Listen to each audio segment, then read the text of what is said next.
If you were to choose two games that define the Nintendo 64, they would have to be Super Mario 64 and Zelda Ocarina of Time. These two games mark the transition of two much beloved franchises into the third dimension, yada yada yada, nobody cares. Now when I first heard about a ROM hack that would bring Mario into Hyrule circa Ocarina of Time, I was skeptical. I didn't think that Ocarina of Time's design really lent itself well, or at all, to a game like Mario 64. The task would be monumental and would require a shit ton of crazy ideas to work, but that didn't stop the madman.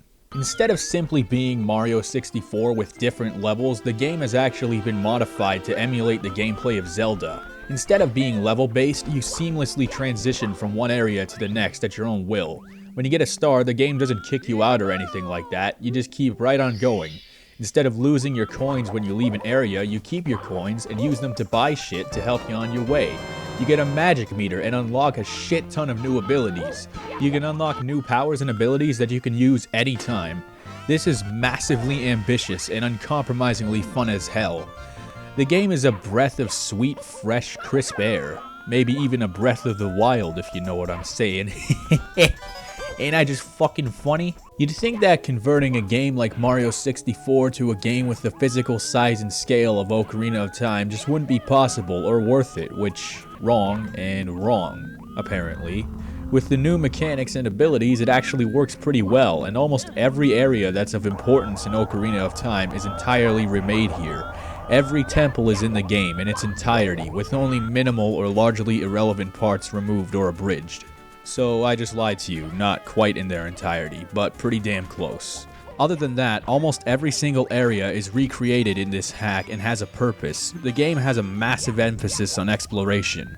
Walking around and observing the area is almost always lucrative. And considering how large Ocarina of Time is, you do the math. This game is pretty fucking rewarding.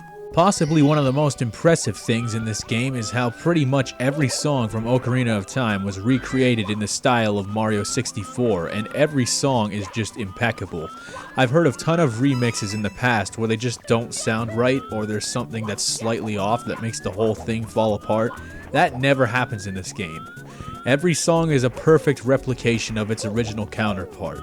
This is the work of Trnovix, who is clearly a talented motherfucker and a half. The most important aspects of Ocarina of Time are recreated in this game. Most importantly, the time travel mechanic. Just like Ocarina of Time, you can travel back and forth through time, and the world actually changes when you do that.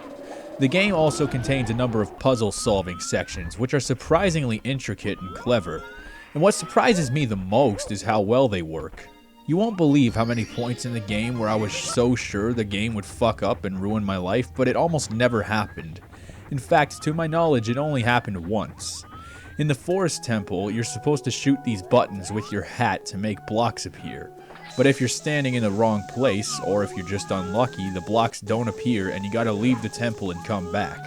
Mind you, I was playing the very first version without any updates. Maybe the newest version is more functional. As annoying as that is, that kind of thing is fortunately rare in this hack. I'm actually impressed with how functional this game is, considering how ambitious it is, what with all the new mechanics and powers and whatnot. There's a number of glitches outside of this. It's mostly the usual offenders though. Invisible walls, walls that aren't actual walls, things like that. Also, the camera can just straight up go through the walls, letting you see everything from anywhere. Which actually makes navigation a lot easier, which makes up for not having a map like you would in Zelda. But other than all that, the game is surprisingly functional, even in its earliest form. Remember in my Shining Stars 3 video where I said that ROM hacks should take more advantage of the changing water levels? And that's a mechanic that ROM hacks don't take enough advantage of, the changing water levels. I want to see more of that. Well, I'm a fucking idiot, because guess what? Water Temple! Yay! Everyone loves the Water Temple, if by everyone you mean Stalin, Hitler, and Konami. Surprisingly, this rendition is actually a lot more bearable than the original. Mario's heightened mobility probably has a lot to do with that. Not to mention, there's none of that bullshit with putting on the fucking boots and shit, because you can become Metal Mario at any time with a D-pad. That's right, this mod actually rectified some of the most frustrating parts of what's already considered to be one of the best games ever made. I'm impressed with how well the dungeons have been recreated. The atmosphere almost rivals that of the actual game. Even the Shadow Temple is still creepy as fuck, even without this freaky fucking freak of fuckness. Each dungeon has a boss, which are mostly fairly easy, except for King Bob-omb, who's a fucking dick. Besides that, and the bullshit in the Forest Temple, I can't really say I had any particular hatred for any dungeon in this game. In fact, I'd say I quite enjoyed it. I've played some games, and even ROM hacks for that matter, where some parts of the game are a bit too cryptic or unclear. There are games where it's hard to get a handle on what the game actually could expect of you. I'm not a fan of games that just hand you the answer on a silver platter, but at the same time, I despise unrepenting vagueness. The best games lie within that sweet spot in between. A hack this large with 170 stars to find could easily fall into either of these traps, but it's actually pretty good at avoiding this. One of the reasons is you can get a so-called star compass that tells you whether or not there's a star in the area. I'll be honest, if this wasn't in the game, hunting down all the stars would be the most bullshit task ever, so good move on the madman for that one. Usually when I've gotten to a point where I can't find a star, I typically find that the answer's been staring me right in the face the whole time, or that I've overlooked something very rudimentary. I've never been so stumped that I had to look up a walkthrough or anything like that. All you really need in this game is the power of observation and just a little bit of patience. Why don't you just have some fucking patience? The best games are always very player-friendly, in that the developer clearly looked at the game, played it numerous times, and determined what's okay and what's just tedious and boring. This feels like the kind of game that takes the player's concerns and deal breakers into consideration. When it comes to things like backtracking and whatnot, traversing a world the size of Hyrule would just be fucking asinine. So there's a fast travel system that's even more extensive than Ocarina of Time's. And as I said before, you got that star radar which keeps players from wasting hours of their life in the water temple looking for stars that aren't there. Even the star slide, which allows you to fling yourself across long stretches of nothing in 2 seconds so you don't get sick of walking around. What this does is cut the fat so that all that's left of the game is the stuff that you actually want. There are a number of games, even really good games, that fail to cut the fat. Hell, even the original Ocarina of Time had that god-awful text speed that goes slower than a turtle taking a shit in a Chevy.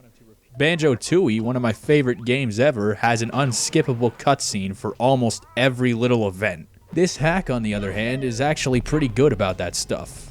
This game pretty much embodies everything that's great about both Super Mario 64 and Ocarina of Time. It nailed the platforming mechanics of Mario 64 and employs the puzzle solving you could reasonably expect from Ocarina of Time. This game could have just been a direct level import with Mario running around a buggy Hyrule collecting poorly placed stars, but instead, we got a full-blown game here, which I honestly find more impressive than most mainstream games I've seen in a while. Now, even if this ROM hack was a piece of shit, which it's clearly not, I'd love it for one reason. The madman said that if we liked his hack, he'd make another one for Majora's Mask. That absolutely has to happen. In fact, that not happening should be illegal. And after that, he'll get right on that Earthworm Jim 3D hack, because that's the most obvious next step, you know? 1, 2, 3D, right? By the way, I just reached 1,000 sub sandwiches, which is amazing. I just want to thank you all for sticking around. Also, if anyone was wondering why this video took as long as it did, honestly, I just spent most of that time playing the game, and I ended up with literally 20 hours of footage. Of course, a lot of that was just me forgetting to stop the recording, but the rest of it was because the game is fucking good as hell. Just go play it.